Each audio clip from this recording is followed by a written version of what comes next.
اب جو دعا مانگیں گے انشاءاللہ پھر آپ کی ہر دعا اللہ قبول فرمائے گا. تو علماء کرام فرماتے خانہ کعبہ پر نظر پڑے نا تو یہ دعا مانگو اللہ میں جو دعا مانگو میں سب دعا کو قبول فرمانا. اب آپ جو دعا مانگیں گے اللہ آپ کی ہر دعا کو قبول فرمائے گا.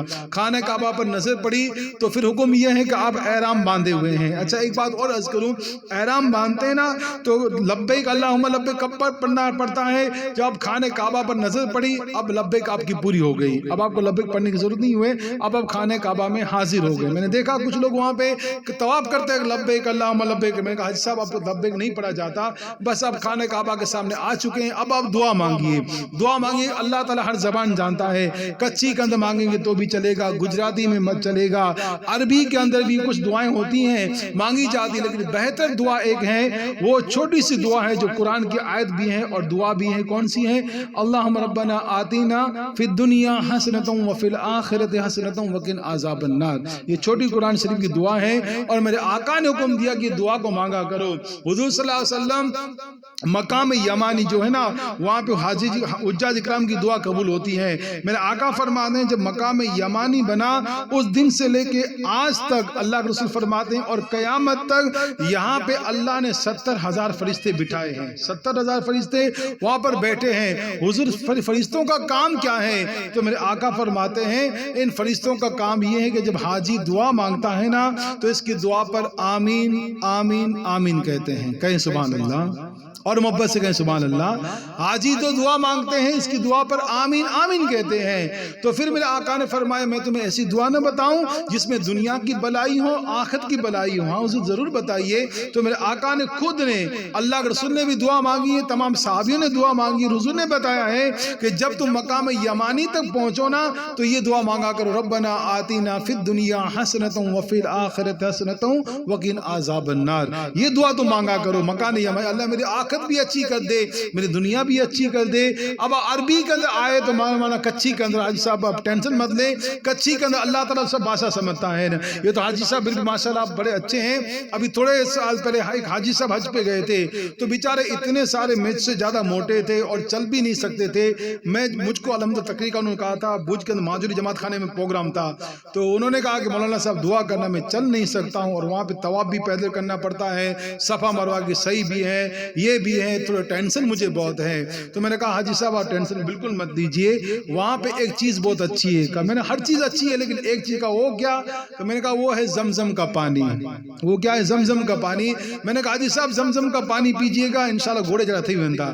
تو بیچارہ حاجی صاحب جب آئے مجھ کو گلے لگائے, روئے, مجھ کو مولانا صاحب آج کو چاون اور زمزم جو پانی پی دو سے اللہ جی قسم مڑے بیماری کرتا اللہ شفا عطا فرما دینے. سبحان اللہ. زمزم کا پانی ایسا ہے نا, میرے آقا نے خود فرمایا حضور صلی اللہ علیہ وسلم, دیکھیے دنیا کے جتنے پانی ہے نا سب پانی کو ہم بیٹھ کر پیتے ہیں. سنت طریقہ یہ ہے کہ آپ بیٹھ کر پانی پیئے, پانی پیئے, کھانا کھائے, کھڑے ہو کر مت پیئے. علی شریف خدا فرماتے ہیں اگر مسلمان کو پتہ چلے کہ کھانا کھڑے ہو کر کھانے میں کتنا نقصان ہے تو وہ الٹی کر دے گا اور باہر نکال دے گا. اتنے سارے نقصانات, پیٹ میں بیماریاں ہوتی ہیں نا کھڑے ہو کر پانی پینے سے, کھڑے ہو کر کھانے سے یہ بیماریاں پیدا ہوتی ہیں. ہمیشہ کھانا کھائیں یا پانی پیئیں, بیٹھ کر پیئیں, بیٹھ کر کھانا کھائیں. میرے آقا علیہ السلام کے پیارے دیوانوں, تو حضور صلی اللہ علیہ وسلم زمزم کا پانی, سب پانی ہم بیٹھ کر پیتے ہیں, اللہ کے رسول زمزم کا پانی کھڑے ہو کر پیتے تھے, کعبے کی طرف منہ کر کے پیتے تھے اور ایک دعا مانگتے ہیں. حضور کون سی دعا مانگتے معلوم ہے؟ اللہ کے رسول نے زمزم کا پانی پیا اور دعا مانگی, اللہم انی اسألک العلم النافع وقلبا خاشعا ورزقا واسعا وعملا مقبولا وشفاء کل داء. کہیے سبحان اللہ. یہ میرے آقا کی دعا ہے. حضور صلی اللہ علیہ وسلم زمزم کے پانی پینے کے بعد دعا کرتے تھے, اللہم انی اسألک, اللہ میں تجھ سے سوال کرتا ہوں, کس کا؟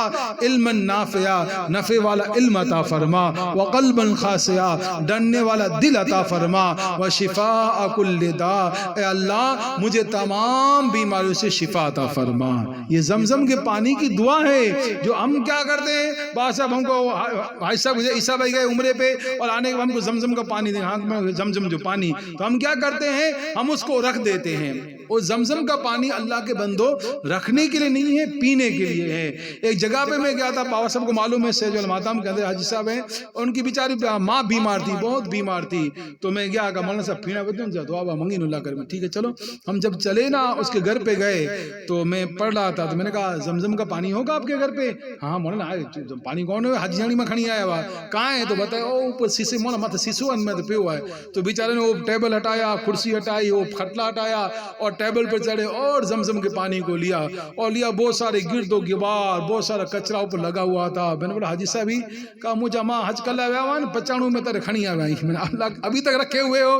مولانا رکھا ہوا جی، میں نے رکھا نہیں، یہ پیا جاتا ہے۔ لیکن اللہ کی شان دیکھیے، زمزم کے پانی میں برکت ایسی ہے حاجی صاحب، یہ 15 سال ہو یا 20 سال ہو یا 40 سال کے بعد زمزم کے پانی کو اٹھا کے نکالیں گے نا تو اس میں ایک قطرہ بھی خراب نہیں ہوگا۔ سبحان اللہ، اس کی شان ہے، پانی کبھی خراب نہیں ہوتا ہے زمزم کا، رکھنا نہیں چاہیے، ہم کو پینا چاہیے۔ میرے آقا فرماتے ہیں زمزم کے پانی کے اندر اللہ نے موت کے سوا تمام بیماریوں کے لیے شفا رکھ دی ہے۔ آپ جس بھی آئی صاحب جس بھی پانی جب بھی پانی پیے تو تندرستی کے لیے، اللہ میرا پاؤں دکھ رہا ہے، میری آنکھیں دکھ رہی ہے، سر دکھ رہا ہے، آپ کو تکلیف ہے تو زمزم کا پانی پیے، تھوڑا سینے پہ لگا دیں، ہاتھ پر سر پر لگا دیں، انشاءاللہ اللہ آپ کو اسی وقت شفا عطا فرمائے گا۔ تو زمزم کا پانی کیا ہے؟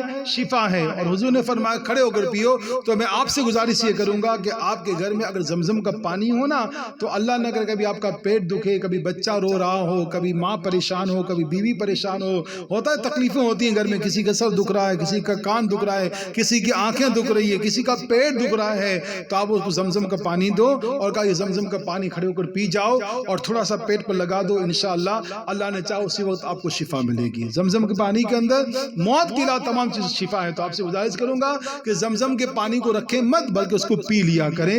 جب بھی گھر میں بیماری ہو، پریشانی ہو، ٹینشن ہو، نزا کا ٹائم ہو، ان پانی کو پینا چاہیے، اس میں اللہ نے شفا رکھی ہے۔ تو غوث پاک عبد القادر جیلانی رضی اللہ تعالیٰ عنہ نے احرام باندھا، 20,000 آپ کے ساتھ علماء کرام۔ اب آپ نے طواف شروع کیا، طواف شروع کیا، اس سے پہلے آپ نے سامنے کیا کیا؟ حضرت اسود صاحب نے بسم اللہ اللہ اکبر پڑھی، آپ نے ہاتھ منہ پر پھیرا، پھر آپ نے طواف شروع کیا۔ پہلے طواف کے اندر ایک مسئلہ اور بھی سن لیجئے، پہلے طواف کے اندر 3 مرتبہ رمل کرنا پڑتا ہے۔ رمل کا مطلب کیا ہے کہ آپ نے جو چادر پہنی، دیکھیے اس طرح آپ سیدھی چادر ایسے پہنیں گے، لیکن آپ جب رمل کریں گے نا تو یہ آپ کا سیدھا کھمبا کھلا ہو جائے گا، اور یہ چادر کو اس طرح نیچے رکھ کے اور سیدھا کھمبا یہ کھول دیں اور چادر کو اس طرح یوں کر دیں، یہ سیدھا کھمبا اس طرح پہلو پر کھلی ہوں دو، یہ سیدھا کھمبا کھول دیں اور اس طرح پہلوان کی طرح چلیں۔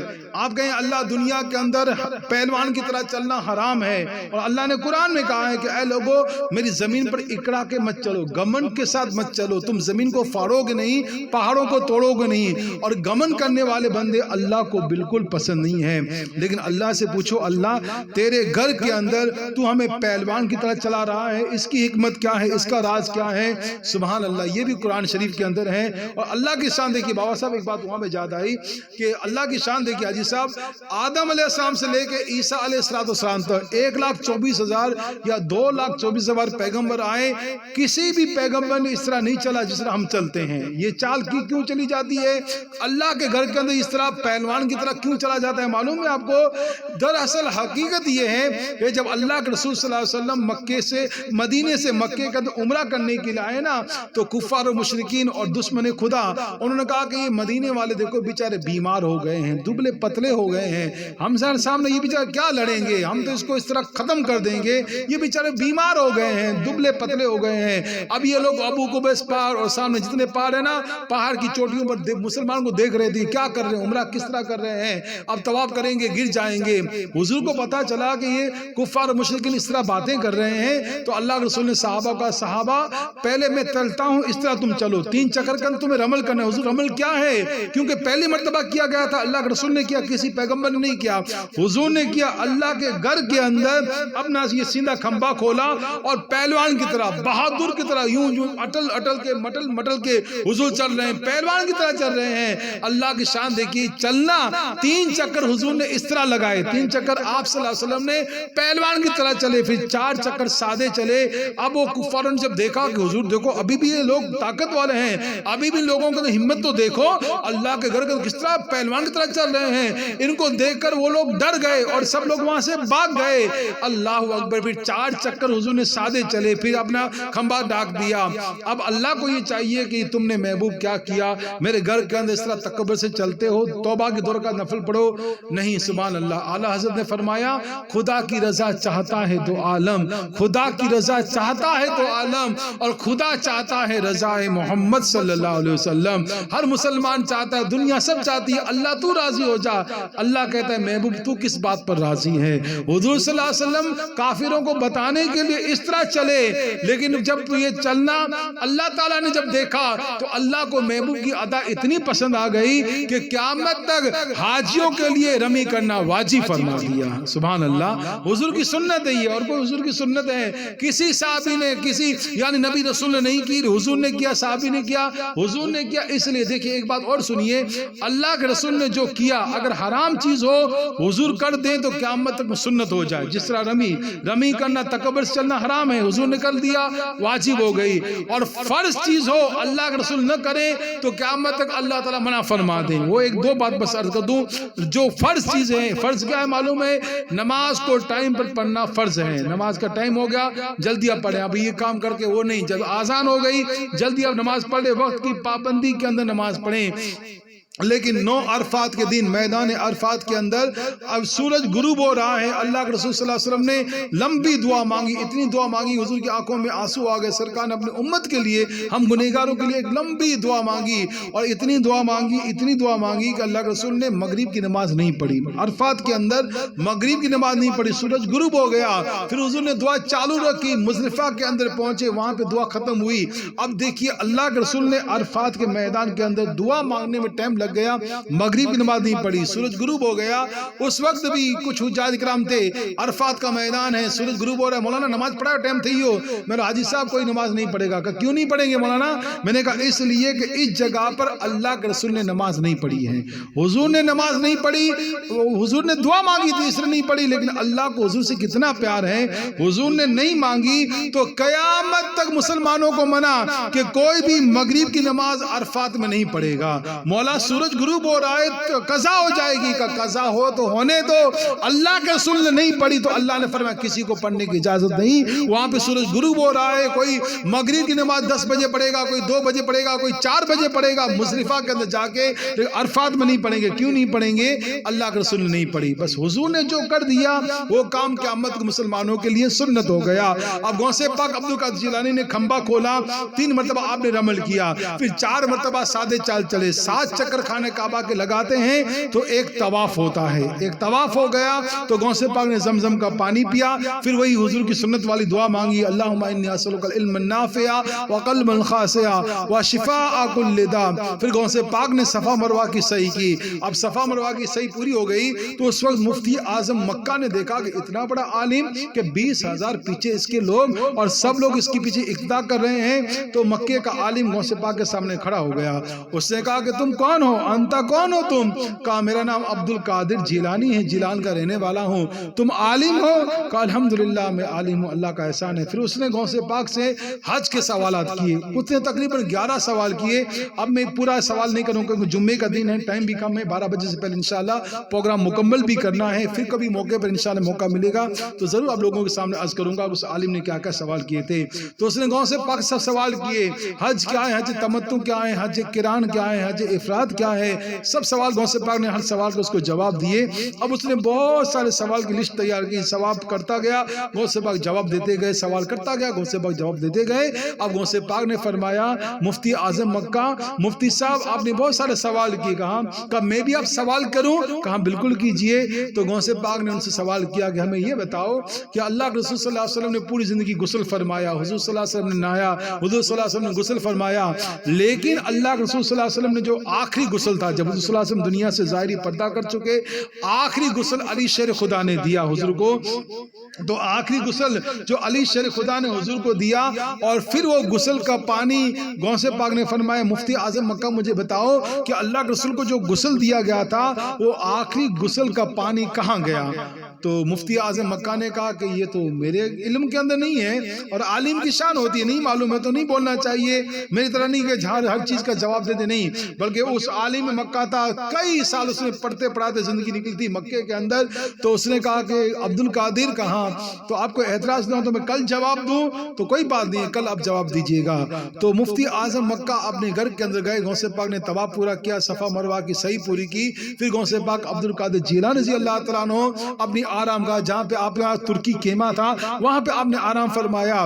اب مفتی اعظم مکہ کو نیند نہیں آئی، اس نے پوری رات کتابیں پڑھی، قرآن کا مطالعہ کیا، ترمذی پڑھی، بخاری پڑھی، سب کتابیں پڑھتا گیا، مطالعہ کرتا گیا، اس کو سوال نہیں، جواب نہیں ملا، تو تھک ہار کر عاشق رسول تھے، آنکھوں کو بند کیا، 2 رکعت نفل نماز پڑھی، اور سرکار مدینے کی طرف رخ کر کے کہ یا رسول اللہ مجھے آج ایک مسئلہ ایسا آ گیا ہے کہ سرکار مجھے اس کا جواب نہیں آ رہا ہے، آپ مجھے جواب عطا فرمائیے۔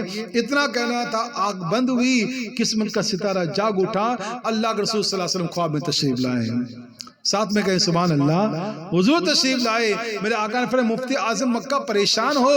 کہا ہاں حضور میں بڑے پریشان ہوں۔ کہا یا رسول اللہ صلی اللہ علیہ وسلم میں بڑا پریشان ہوں۔ تو اس نے فرمایا کیا ہوا؟ کہا یا رسول اللہ ایک عربی عجمی عالم آیا ہے، اس نے مجھ کو ایک سوال کیا ہے۔ کیا سوال ہے تیرا؟ تو اس نے کہا حضور سوال یہ ہے کہ جو آخری آپ کو غسل دیا گیا تھا نا، تو یا رسول اللہ غسل کا پانی کہاں گیا؟ تو میرے آقا نے فرمایا ایسا ہے کہ میں تو جواب نہیں دوں گا۔ تو حضور آپ نہیں دیں گے تو پھر کون دے گا؟ تو حضور نے فرمایا میرے پیچھے میرا بیٹا بیٹھا ہوا ہے، کھڑا ہوا ہے، اس سے تم پوچھ۔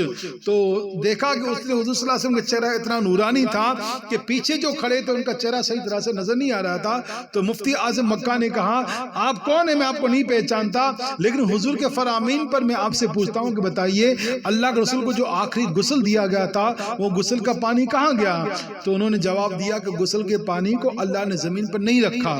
کہ نہیں رکھا کیا ہوا؟ تو انہوں نے جواب دیا، حضور نے جواب نہیں دیا، پیچھے کھڑے تھے، انہوں نے جواب دیا کہ ایسا ہے کہ اللہ کے رسول صلی اللہ علیہ وسلم کو آخری غسل دیا گیا تھا نا، اس غسل کے پانی کو اللہ نے جمع کر دیا، اس کو بادل کی شکل اختیار فرمائی، اس کو آسمان پر اٹھا لیا، پھر فرمایا کہ قیامت تک جہاں پہ مسجدیں بننے والی ہیں اللہ نے اس پانی کو وہیں پہ برسا دیا۔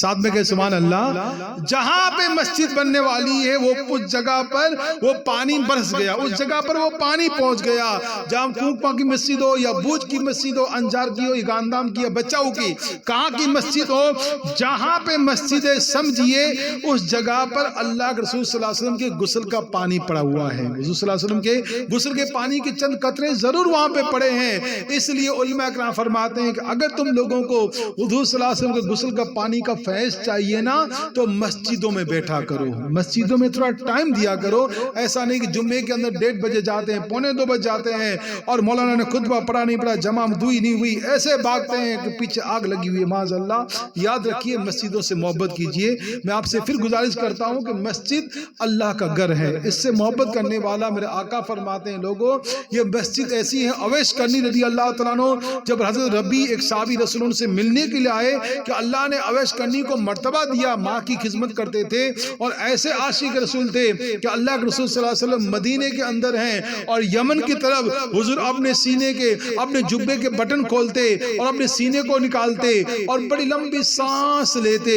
کہا حضور یہاں پہ کیا ہے؟ میرے آقا فرماتے ہیں یمن کے اندر میرا ایک دیوانہ ہے، اس دیوانے کی عشق کی خوشبو مجھے آ رہی ہے۔ سبحان اللہ، جسے دنیا اویس کرنی کہتی ہے، ایسے عاشق رسول تھے، اتنے بڑا شان اللہ نے دی ہے کہ حضور نے بھیجا تھا عمر علی کو جاؤ اور حضور ان سے کہہ دینا میری امت کے لیے دعا کرے۔ اللہ رسول نے صحابیوں کو بھیجا اویس کرنی کے پاس، اویس کرنی کے پاس صحابی آتے ہیں، حضور کی امت کے لیے دعا مانگے، دعا مانگی جاتی ہے۔ تو لوگوں نے کہا کہ اویس آپ کو اتنی بڑی شان اللہ نے کیسے دی؟ تو آپ نے فرمایا بس اللہ کے گھر مسجدوں سے محبت کرنے سے، اللہ کے گھر مسجدوں سے محبت کرنے سے انسان کو بڑا مرتبہ، مقام اور فضیلتیں حاصل ہوتی ہیں۔ اگر آپ کو کوئی چاہیے چاہیے. اللہ اکبر. مولانا علامہ اقبال فرماتے ہیں، ارشاد فرماتے ہیں عطار ہو رومی ہو اور فرماتے ہیں یا ہو امام غزالی. عطار ہو رومی ہو یا ہو امام غزالی، کچھ ہاتھ نہیں آتا بے شہر آہی.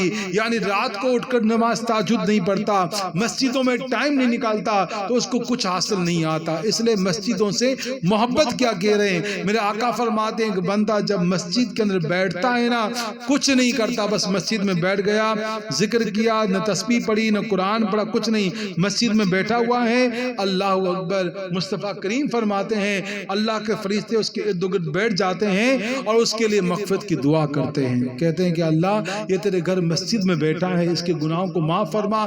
اگر وہ خود دعا کرے تو فرشتے اس کی دعا پر آمین آمین کہتے ہیں. اس لیے میں دوسری گزارش یہ بھی آپ سے کروں گا کہ حاجیوں کے پاس جائیں، ان سے دعائیں مانگیں. اور دوسرا کام یہ کہ مسجدوں کو تھوڑا ٹائم دیں، اپنے سدوں سے محبت کیا کریں، مسجدوں کو ٹائم دیں، آپ تھوڑا مسجدوں میں وقت نکالیں. اس سے اللہ آپ کو بڑی عزتیں عطا فرمائے گا، بڑی فضیلتیں عطا فرمائے گا. میں نے آپ سے بتایا نا ہمایوں سے لے کے مظفر تک یہ بادشاہ جو مغل گزرے ہیں نا، لوگوں نے ان سے پوچھا اللہ نے تمہیں 350 سال مغل حکومت عطا فرمائی ہندوستان کا، تمہارا عمل کیا تھا؟ انہوں نے کہا کہ عمل ہمارا ایک تھا. کہا کون سا؟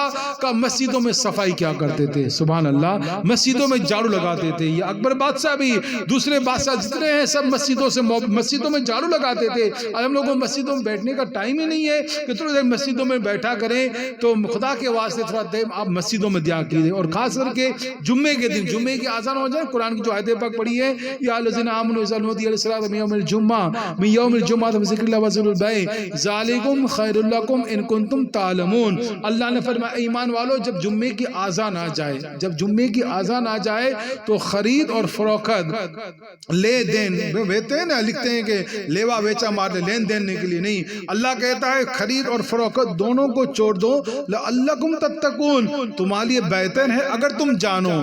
تو جمعے کی آذان کے بعد، اس لیے علماء کرام کا فتویٰ ہے، سنیے اس فتوے کو، جمعے کی آذان کے بعد کوئی بھی کاروبار کرنا حرام ہے، اس میں برکت نہیں ہے، حرام ہے، حرام، ناجائز نہیں ہے بلکہ حرام ہے. علماء کرام فرماتے ہیں کہ جمعے کی آذان آ گئی اب مسجد میں آ جائے. ہم تو 1:30 بجے آتے ہیں، کوئی تو بد نصیب 1:40 پہ آتا ہے کہ مولانا خطبہ پڑھ دو نا بس جماعت میں شامل ہو جائے. ایسا مت کریں. جمعے کے دن آذان ہو جائے 12:30 بجے، 1:45 بجے تیار ہو جائیں اور جمعے کے دن مسجدوں کے چلے جائیں، آذان سے پہلے پہنچ جائیں. اللہ کے رسول فرماتے ہیں قیامت کے دن کچھ لوگوں کے چہرے چاند کی طرح روشن ہوں گے، چاند کی طرح روشن ہوں گے. کہا حضور وہ نبی رسول ہوں گے؟ کہا نہیں. ولی ہوں گے؟ کہا نہیں. شہداء ہوں گے؟ کہا نہیں. کہا حضور آپ نے فرمایا ان کے چہرے چاند کی طرح روشن ہوں گے، وہ کون لوگ ہوں گے؟ تو میرے آقا کریم فرماتے ہیں وہ لوگ ہوں گے جو آذان سے پہلے مسجد میں داخل ہو جایا کرتے تھے. سبحان اللہ. آذان سے پہلے مسجد میں پہنچ جاتے تھے. تو اور دنوں کے اندر ٹھیک ہے، زہر کی، عصر کی، مغرب کی، دوسری بات ہے کم سے کم جمعے کے دن اب آذان سے پہلے پہنچ جائے مسجدوں میں، اس کی بڑی برکتیں اللہ عطا فرمائے گا. تو انہوں نے جواب دیا، انہوں نے جواب دیا مفتی اعظم مکہ نے. تو پوچھا کہ حضور کا جو غسل کا پانی تھا کہاں گیا؟ تو فرمایا اس عالم نے کہ وہ جو ہے اللہ تعالیٰ نے اس کو بادل کی شکل اختیار فرمائی اور جہاں مسجدیں بننے والی ہیں اللہ نے وہاں پر اس کو حکم دیا برس جا، تو برس گیا. اب غوث پاک عبدالقادر جیلانی رضی اللہ عنہ نے سوال پوچھا تھا مفتی اعظم مکہ سے. اب بیچارہ خوش ہو گیا. مفتی اعظم مکہ نیند سے بیدار ہوئے. انہوں نے کہا کہ الحمدللہ مجھے جواب مل گیا، اب آنے دو اس عظیمی عالم کو بتاؤں گا. جواب یہ ہے. دوسرے دن حتیم جہاں پہ غوث پاک بیٹھا کرتے تھے وہاں پہ وہ گیا اور جانے کے بعد کہا عبدالقادر آپ نے کیا سوال کیا تھا؟ کہا بیٹھو تو صحیح. وہ بیٹھ گیا. غوث پاک کچھ لوگوں نے مسئلہ پوچھا، کوئی عمرے کا، کوئی طواف کا، سے مسئلے پوچھ رہے ہیں. غوث پاک سب کے جواب دے رہے ہیں. اس عالم کی طرف آپ نے توجہ نہیں دی. اب بہت دیر ہو گئی تو اس نے خود کہا عبدالقادر کل والا مسئلہ نہیں پوچھو گے؟ کہا بتائیے کیا ہے کل والا مسئلہ؟ کہا کل کیا پوچھا تھا؟ کہا میں نے یہ پوچھا تھا کہ حضور کو جو غسل دیا گیا تھا وہ پانی کہاں گیا؟ تو انہوں نے جواب دیا کہ وہ پانی کو اللہ نے بادل کی شکل اختیار فرمائی. تو غوث پاک نے فرمایا مجھے بتاؤ کس کتاب میں لکھا ہے؟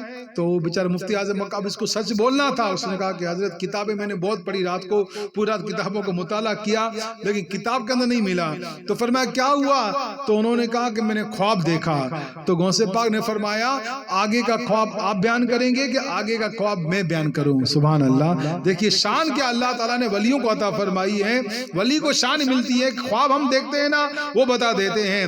آپ کو معلوم ہے کہ اللہ کے ولی گزر گئے، ہارون رشید احمد بادشاہ بھی تھے اور بڑے نیک متقی آدمی تھے. تو ہارون رشید اس کی بیوی زبیدہ خاتون دونوں چل رہے تھے دریا کنارے پر سفر سیر کے لیے. دونوں بادشاہ ہیں اور اس کی بیوی ہیں. دونوں چلتے چلتے دریا کنارے پہ جا رہے تھے نا. اس زمانے کے مجذوب اللہ کے ولی تھے, ان کا نام بیل الدانا تھا, بیل الدانا رحمۃ اللہ علیہ. تو ہارون رشید بھی چل رہا ہے, اس کی بیوی جا رہی ہے.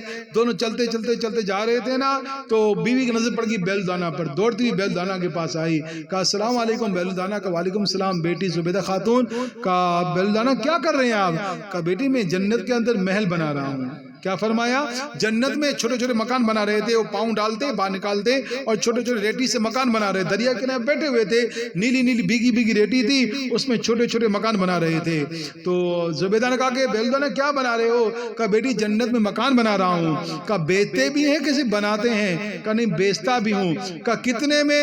کہا 10 دینار کے اندر, 10 درم میں, دینار یا درم میں بیچتا ہوں.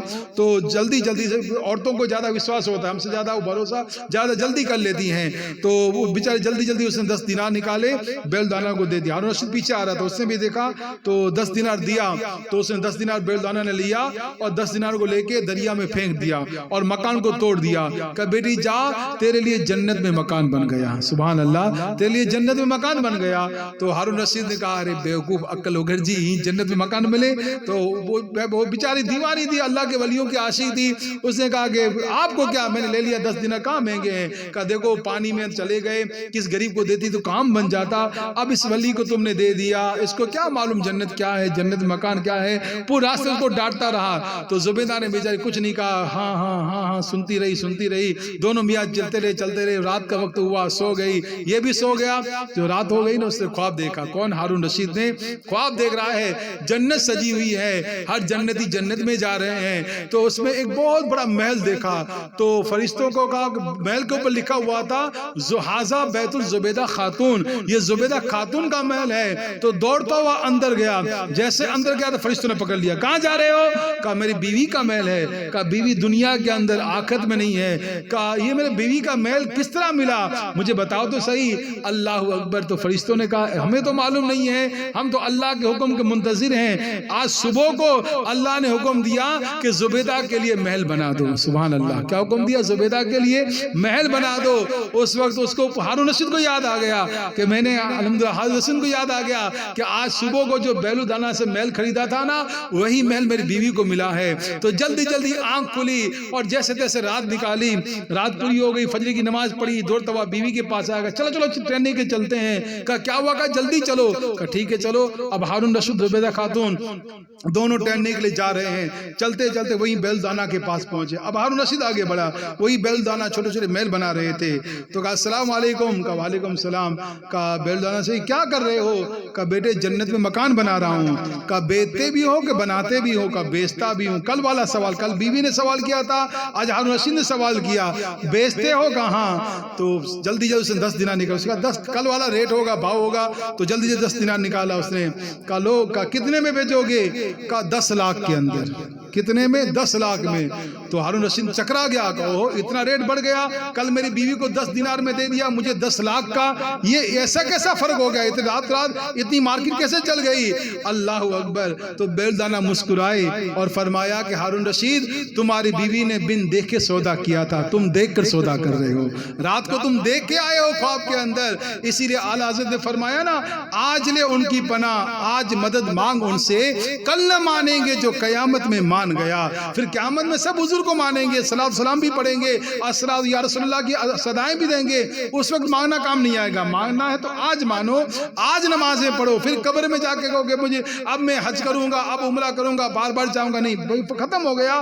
دنیا کے اندر ٹائم ہے. تو آج لے ان کی پناہ. اعلیٰ حضرت نے فرمایا آج تم نیک عمل کر, نیکی اختیار کر, حضور کو آج مان لے. پھر دیکھنے کے بعد تو سب مانیں گے, حضور کو قبر میں دیکھنے میں سب مانیں گے, اس وقت ماننا کام نہیں آئے گا. تو میرے آقا علیہ السلام کے پیارے دیوانوں, غوث پاک عبد القادر جیلانی نے مفتی اعظم مکہ سے کہا کہ مفتی اعظم مکہ, رات کو آپ نے خواب دیکھا؟ کہا. کہا خواب آگے کا میں بتاؤں کہ آپ بتاتے ہیں؟ کہا آپ بتائیں تو اور بہتر ہے. تو انہوں نے کہا کہ میں نے سوال کیا تھا کہ حضور کو جو غسل دیا گیا تھا وہ پانی کہاں گیا؟ تو اللہ کے رسول خواب کے اندر آئے. کہاں؟ تو حضور نے کہا میرے بیٹا ہے, اس کے پوچھو کہاں. اس نے جواب یہ دیا کہ حضور کے غسل کو, پانی کو آسمان پر اٹھا لیا گیا, اور جہاں پہ مسجدیں بننے والی ہیں وہاں پہ پانی پانی برسا, کہاں بالکل ہی جواب ملا. تو مفتی اعظم مکہ سے غوث پاک نے کہا معلوم ہے وہ جواب دیا وہ کون تھا؟ کہ حضور میں چہرہ نہیں جانتا تھا, میں پہچانتا نہیں تھا. تو غوث پاک خانہ کعبہ کے اندر بیٹھے ہوئے تھے, جلال میں کھڑے ہو جاتے ہیں اور کہتے ہیں مفتی اعظم مکہ سنو اللہ کی قسم وہ رات کو میں ہی تو تھا. سبحان اللہ, کیا کہا؟ وہ میں ہی تھا, میں نے آپ کو جواب دیا تھا. یہ شان ان کے غلاموں کی ہے کہ خواب کے اندر بھی لوگوں کی اصلاح کرتے ہیں. تو میرے آقا علیہ الصلوۃ والسلام کے پیارے دیوانوں, تو اللہ تعالیٰ نے انسان کو جو غوث پاک نے مکمل عمرہ کیا, آپ نے حج کیا, 20,000 آپ کے ساتھ حجاج کرام تھے, پھر آپ نے مدینہ شریف کی حاضری نصیب ہوئی. بار بار دیکھیے ایک بات اور سنیے کہ جو بار بار مکے جاتے ہیں یا مدینے جاتے ہیں تو ایک بات اور سنیے, اللہ کے رسول فرماتے ہیں اگر تم غریب ہو, حضور حدیث پاک ہیں, اگر تم غریب ہو تو عمرہ کرو, حج کرو. عمرہ اور حج کی برکت سے اللہ تمہیں مالا مال فرمائے گا. سبحان اللہ, کیا فرمایا؟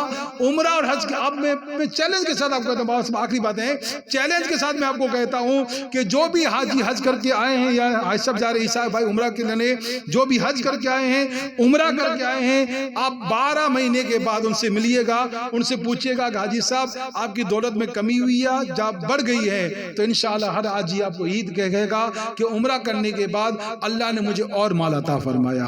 حج اور عمرہ کرنے سے مال ختم نہیں ہوتا, ایک بات یہ. دوسرا مال یہ ہمارے اندر کیا ہے معلوم ہے کہ بیٹی جوان ہے, چھکری جو ویاں تھی ان تو کوئی اندوس ہیں, لڑکا جوان ہے, شادی ہوگی بعد میں جاؤں گا, گاڑی نہیں ہے گاڑی لوں گا بعد میں جاؤں گا, یہ نہیں ہے. مسئلہ شریعت کا یہ ہے کہ اگر آپ پر حج فرض ہو گیا, اگر بیٹی جوان ہے تو آپ پر حج کرنا فرض ہے. حج فرض ہو گیا, آپ حج کر لیجئے, اللہ تعالیٰ مثبت اسباب ہیں, کیونکہ بیٹیوں کا شادیوں کا اتنا خرچہ کرنے کی ضرورت نہیں ہے. حج کے پیسے آپ کے پاس ابھی تو بہت مہنگا حج ہو گیا ہے, 5-6 لاکھ روپیہ پیسہ 5-6 لاکھ روپے لگتے ہیں حج کے.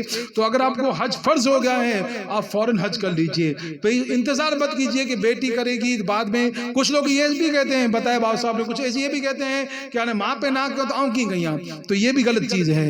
ہم مفتی صاحب کے پاس بیٹھے ہوئے تھے, حاجی مشرف بابا صاحب کے پاس, تو حج سے ویسے ہی آئے تھے کہ بابا صاحب حج کا اللہ ون ہوا ہے پر مجھے ماں پہ نہ کیوں؟ تو بابا صاحب مسکرائے اور فرمایا نماز پڑھتے ہو؟ کہاں. تو پھر بابا صاحب نے فرمایا تمہارا باپ نماز پڑھتا ہے؟ بابا نماز نہیں پڑھیں, دعا کہی جائے. تو تم تو نماز پڑھتے ہو؟ کہاں. قبول ہوتی ہے؟ بے شک اللہ قبول کرنے والا ہے. تو بابا صاحب مسکرائے فرمایا اگر تم جس طرح نماز باپ نہیں پڑھتا ہے تم پڑھو گے اللہ نماز قبول کرے گا, اسی طرح فرمایا کہ حج اگر ماں باپ نہیں کیا تم پر فرض ہے تو تم کر لو, اللہ بعد میں پیسہ دے گا تو ماں باپ کو بھی بھیجنا, عمرہ کرانا ان کو, تم پر فرض ہو گیا ہے. حج اگر ہم پر فرض ہو گیا ہے تو فرضیات ہے ہم حج کر لیں. اگر اللہ نے مسبب اسباب بنائے, پیسہ آپ کے پاس ہے, اگر باپ جا سکتا ہے تو باپ کو بھی بھیجیں, اگر ماں جا سکتی تو اس کو بھی پیسہ دیں. یہ تو باپ, یہ بیٹے کے لیے سب سے بڑی سعادت مند ہے کہ ماں باپ اس کے ساتھ چلیں, یا ماں باپ کو بیچتا ہے یا خود عمرہ کرتا ہے, کسی عالم کو بیچتا ہے, کسی رشتہ دار کو بیچتا ہے. ایک بات یہ یاد رکھیے کہ اللہ کے رسول حدیث پاک ہے کہ حج کرو اور عمرہ کرو اور مالا مال ہو جاؤ. حج کرنے سے نہ کوئی غریب بنتا ہے, عمرہ کرنے سے نہ کوئی غریب ہوتا ہے, نہ کوئی آپ کو حاجی صاحب ملے گا جو بیچارہ مانگنے والا بن گیا کہ مجھے اللہ کے نام پہ دو, حج کرنے کے بعد عمرہ کرنے کے بعد میں غریب ہو گیا. نہیں, یہ بات کا یقین رکھیے کہ جو انسان حج کرتا ہے, عمرہ کرتا ہے, اللہ تعالیٰ اس کو مالا مال فرما دیتا ہے. وہ کبھی انشاءاللہ مال میں اس کی کمی نہیں آئے گی. شاید اللہ تعالیٰ کا لاکھ کروڑ احسان ہے کہ جو حجاج کرام جاتے ہیں بعد میں انشاءاللہ حساب کریں گے تو اللہ تعالیٰ ان کو بڑا مال عطا فرمائے گا. تو بس آپ سے 2-3 خاص گزارش یہ تھی. پہلی گزارش یہ کہ جب حج کرنے کے لیے جا رہا ہو یا عمرہ کرنے کے لیے جا رہا ہو ہمیں ان کے پاس جانا چاہیے, ان سے کہیں کہ ہمارے لیے دعا کرنا, کیونکہ حج کرنے والا, عمرہ کرنے والا اللہ کا مہمان ہے. یہ جو دعائیں مانگے گا اللہ اس کی سب دعا کو قبول فرمائے گا. اس لیے ہم پر فرض کیا چیزیں ہیں, ہم ان کے پاس جائیں اور ان کو دعا کا کہیں.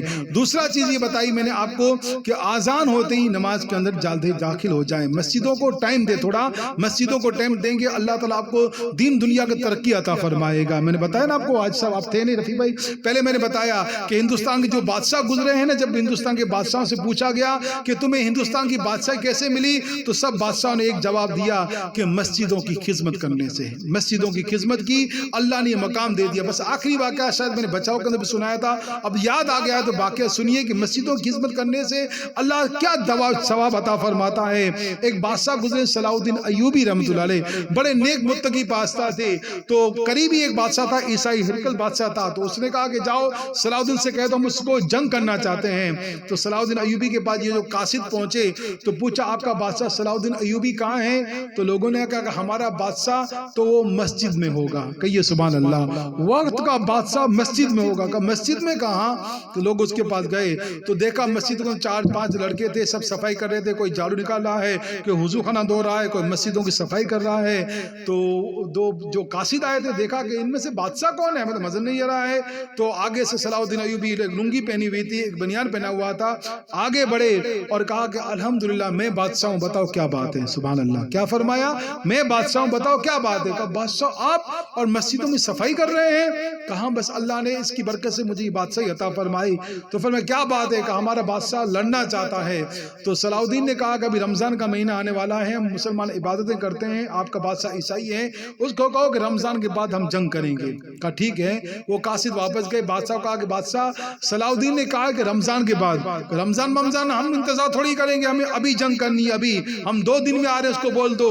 اللہ اکبر، یہ قاصد واپس پہنچے صلاح الدین کے پاس، کہ صلاح الدین کا مسجد کے اندر ہی ہوگا، ہمیں سے مسجد میں زیادہ ٹائم دیتا ہے۔ تو جب مسجد کے اندر گئے تو صلاح الدین اس وقت وضو خانہ دھو رہے تھے، وضو خانے کی صفائی کر رہے تھے۔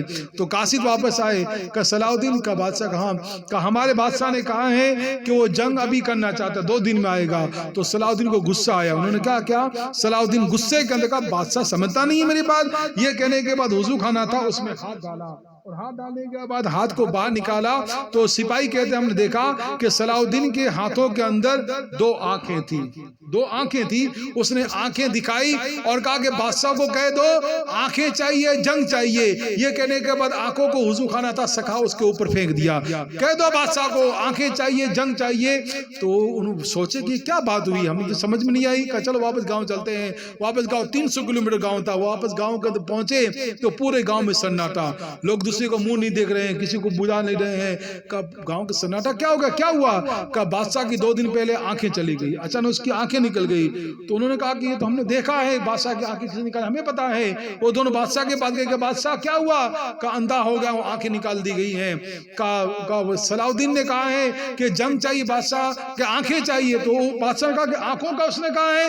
کہاں لگتا ہے آنکھیں اس نے میری نکالی ہے۔ کہاں بادشاہ آنکھیں اسی نے نکالی ہیں، چلو چلو میں چلتا چاہتا ہوں۔ یہ اس کے کئی سپاہی، کئی لوگ اس کے ساتھ عیسائی سب تھے، صلاح الدین ایوبی کے پاس گئے۔ آپ مسجد کے اندر گئے، نماز پڑھنے کے بعد باہر نکلے تو بادشاہ آپ کے قدموں پہ گر جاتا ہے، کہتا ہے صلاح الدین میں جنگ نہیں کرنا چاہتا ہوں، آنکھیں دے دو۔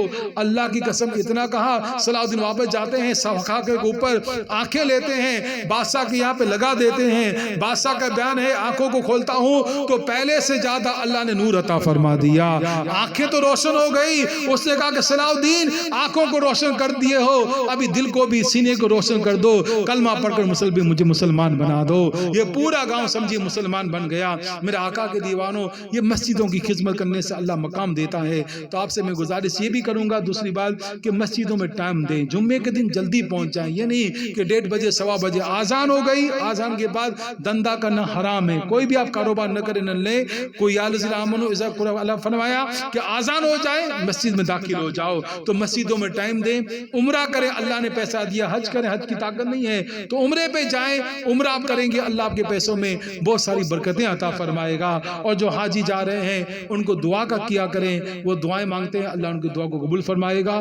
جمعے کا دن ہے، زیادہ ٹائم نہ لیتے ہوئے بس پھر موقع ہوگا تو انشاءاللہ اس باتیں عرض کی جائیں گی۔ آپ سے میں گزارش کروں گا کہ ہم یہ جو یہاں پہ عیسیٰ بھائی عمرے پہ جا رہے ہیں، ہم یہاں پہ حاضر ہوئے ہیں، اللہ تعالی ہماری اس محفل کو اپنی بارگاہ کے اندر قبول منظور مقبول فرمائے۔ ہمارے عیسیٰ بھائی جو عمرے پہ جا رہے ہیں، حاجڑی میں جا رہی ہیں، اللہ تعالیٰ کے سفر کے اندر آسانی فرما۔ یہ جو دعا مانگی اللہ تعالیٰ کی دعا کو قبول منظور مقبول فرما۔ جو بھی عمرے کے جائے سب کے عمرے کو اللہ تعالیٰ قبول فرما۔ ان کے سب کے ہمارے عیسیٰ بھائی اور جو بھی حاجی علماء کے عمرے کو قبول فرما۔ جتنے لوگ یہاں پہ حاضر ہیں اللہ سب کو مدینے کی حاضر نصیب فرما، بار بار مدینے کی حاضر نصیب فرما۔ ایمان افضل اللہ مدینے کے اندر موت عطا فرما، دونوں جامع کامیابی عطا فرما، تمام گناہوں سے بچنے کی توفیق عطا فرما۔ رب کریم روز مسلمانوں کی جان مال آپ صلی اللہ کی حفاظت فرما۔ تمام لوگوں کو مسجدوں کی خدمت کرنے کی توفیق عطا فرما، مسجد میں ٹائم دینے کی توفیق عطا فرما، نمازوں کی پابندی کرنے کی توفیق عطا فرما، قرآن شریف پڑھنا سمجھ کرنے کی توفیق عطا فرما۔ رب کریم عیسیٰ بھائی ان کی اولادوں نے جو یہ پروگرام رکھا ہے اللہ تعالیٰ ان کی تمام مرادوں کو پوری فرما، ان کے گھروں کو تمام پریشانیوں سے، شیطانی سر سے، بیماریوں سے، حاسدوں کا سر سے اللہ ان کے گھر کی حفاظت فرما، گھر والوں کی حفاظت فرما۔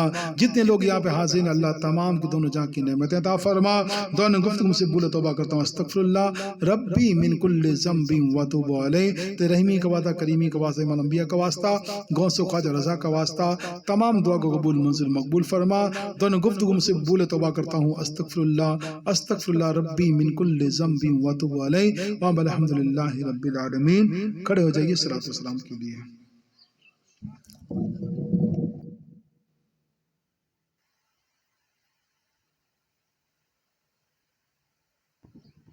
ظاہر طیبہ روزے پہ جا کر تو سلام میرا رو رو کے کہنا، میرے غم کا فسانہ سنا کر تو سلام میرا رو رو کے کہنا، ظاہر طیبہ روزے پہ جا کر سلام میرا رو رو کے تو مدینے کو جو جا رہا ہے، تیری قسمت پہ رشک آ رہا ہے، تو مدینے کو جو جا رہا ہے، تیری قسمت پہ رشک آ رہا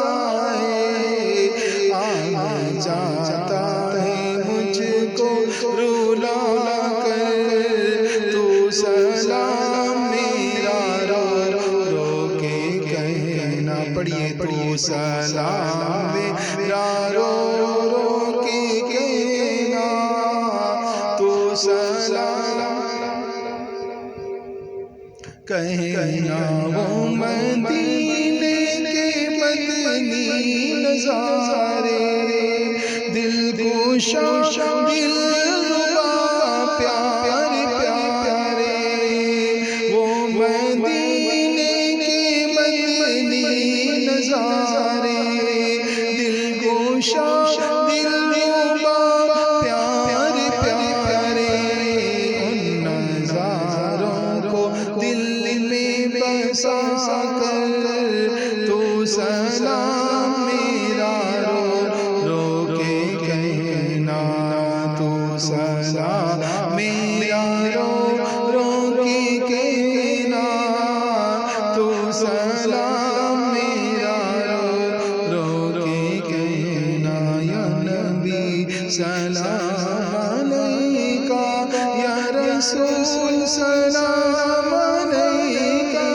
یا حبیب سلام علیکہ، صلوات اللہ علیکہ، علم دو احمد رضا کا صدقہ دو، غوث الورا کا صدقہ دو، خواجہ پیا کا صدقہ دو، غوث الورا کا علم دو، احمد رضا کا علم دو، احمد رضا کا، روح جب تن سے جدا ہو، ماہ رمضان دل جمعہ ہو، سامنے سبز گنبد ہو، لب پہ جاریہ صدا ہو، یا نبی سلام علیکہ،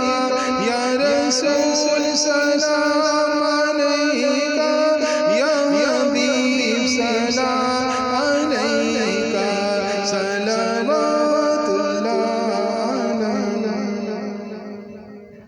الصلاۃ والسلام علیک یا رسول اللہ، الصلاۃ والسلام علیک یا حبیب اللہ، ان اللہ ملائکۃ یصلون علی النبی یا ایھا الذین آمنوا صلوا علیہ وسلموا تسلیما، اللہم صلی علی سیدنا و شفیعنا و حبیبنا مولانا محمد مبارک وسلم بفضل سبحانک ربک رب العزت عما یصفون والسلام علی المرسلین والحمد للہ رب العالمین برحمتک یا رحمن۔